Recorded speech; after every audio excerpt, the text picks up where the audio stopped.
Bonjour et bienvenue sur la chaîne Passion Astronomie. Je m'appelle Léo Fontaine et dans cette vidéo, nous allons apprendre à nous repérer dans le ciel estival. En effet, une grande partie des constellations ne sont visibles que le temps d'une saison. Cette vidéo est valable pour les habitants de l'hémisphère nord. Je vais donc vous présenter les régions du ciel les plus importantes pour la pratique de l'astronomie amateur en cette saison, comment passer de constellation en constellation facilement, et savoir retrouver le nord, depuis lequel nous pourrons en déduire l'est, l'ouest et le sud. Allons-y.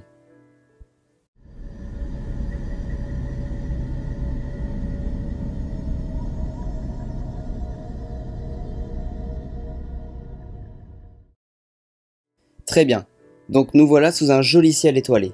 On démarre tout de suite avec la constellation la plus facile et connue de tous, la Grande Ourse. Elle forme une casserole, bien qu'en vrai elle soit beaucoup plus étendue. Mais retenez la casserole, c'est largement suffisant. Prenez le bout du récipient de la casserole et reportez environ 5 fois. 1, 2, 3, 4 et 5. Je vous présente Polaris, notre étoile polaire. Elle se nomme ainsi car l'axe de notre planète pointe à quelques degrés près en direction de cette étoile. C'est pourquoi elle se trouve toujours ici, dans le ciel, quelle que soit la saison et l'heure. Cette étoile nous indique le nord. Voici une photo dite circumpolaire, réalisée par un ami. Comme vous pouvez le constater, Polaris, qui est au centre de cette photo, ne bouge pas. Polaris est au bout du manche de la casserole qui constitue la Petite Ourse. Cette constellation est moins lumineuse que la Grande Ourse, mais vous pouvez en deviner la forme.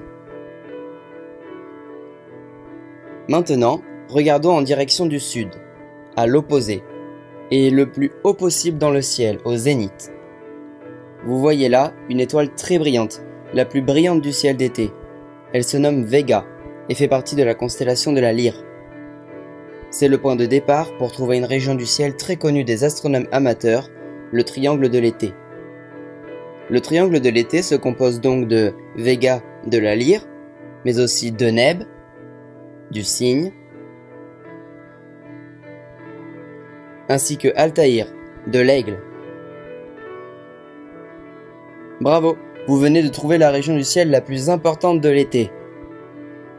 Vous connaissez à présent les régions les plus connues du ciel, laissez-moi maintenant vous montrer les autres constellations, toutes plus intéressantes les unes que les autres.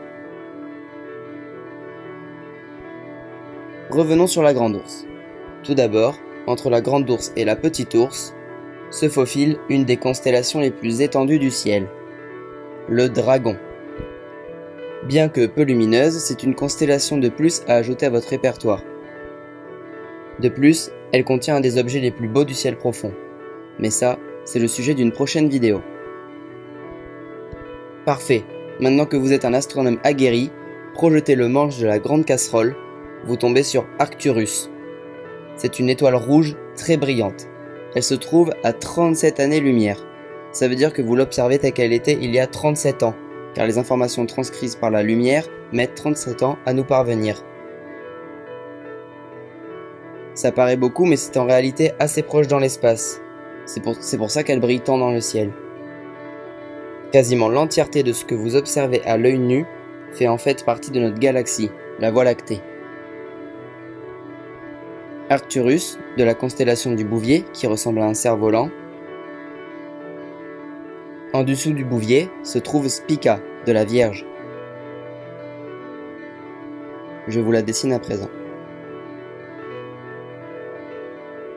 Et juste à côté du Bouvier se trouve une autre étoile très brillante, qui est en fait un système binaire, soit deux étoiles qui se tournent l'une autour de l'autre selon les lois de l'univers. Elle se nomme Gemma et fait partie de la couronne boréale. Imaginons un instant que cette constellation soit en fait une rampe de skate qui nous propulse jusqu'à un drôle de carré difforme. Félicitations, vous venez de trouver la constellation du grand et valeureux Hercule. Il est ici à l'envers. Nous avons donc ses jambes, de part et d'autre, ainsi que ses bras. Un de ses bras semble vouloir toucher une étoile extrêmement brillante, la plus brillante du ciel d'été paraît-il.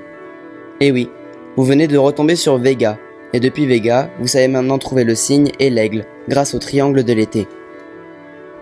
Bravo, c'est une jolie balade que nous venons de faire. Il reste quelques constellations à vous montrer, comme un joli groupe rempli de mythologie, qui se trouve à droite de Polaris. Un W semble se distinguer dans le ciel. C'est Cassiopée. En projetant le bout du W à la manière de la grande ours, on tombe sur Céphée, qui ressemble à une maison dessinée par un enfant. Et en dessous de Cassiopée se trouve Persée, qui sera visible un peu plus tard dans la nuit. À côté de celle-ci se trouve Andromède. Si le ciel est bon, vous pouvez observer ici notre galaxie voisine, la galaxie d'Andromède. À droite se trouve le carré de Pégase, puis en continuant toujours à droite se trouvent les constellations du zodiaque. J'en parlerai dans une autre vidéo, mais dont les plus connues, dans le ciel d'été, sont le Sagittaire, le Scorpion avec Antares, qui est une super géante rouge, mais aussi une étoile double. Et au-dessus du Scorpion, se trouve le Serpentaire, accompagné de son serpent, qui est, tout comme le dragon, une constellation très étendue et qui en plus a la particularité de se scinder en deux. Juste ici, vous retrouvez Spica de la Vierge et Arcturus du Bouvier.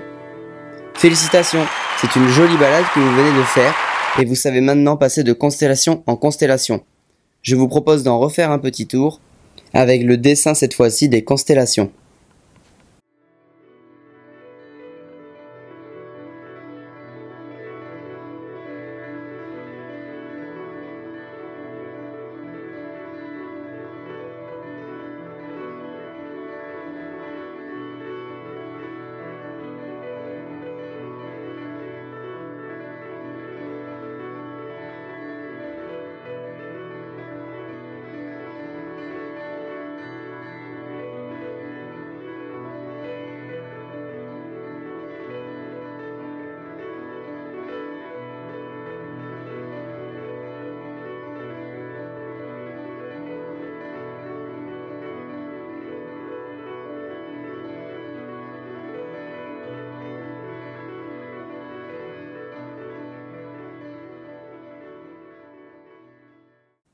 Voilà une bonne chose de faite. N'hésitez pas à regarder plusieurs fois la vidéo pour apprendre à bien vous repérer dans le ciel. J'espère que celle-ci vous aura aidé et que vous aurez apprécié la qualité du contenu de cette vidéo. J'aurais pu vous parler de plein d'autres constellations, comme celle du Dauphin, que moi personnellement j'adore et qui est juste ici.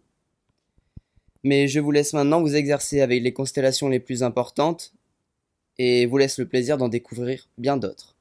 Vous êtes maintenant un astronome aguerri. Bien évidemment, toutes ces constellations hébergent des objets célestes magnifiques et passionnants, qui seront l'objet de la prochaine vidéo, à observer avec des jumelles ou un petit télescope. D'ici là, portez-vous bien et continuez de vous émerveiller la tête dans les étoiles. C'était Léo Fontaine pour votre chaîne Passion Astronomie. À bientôt!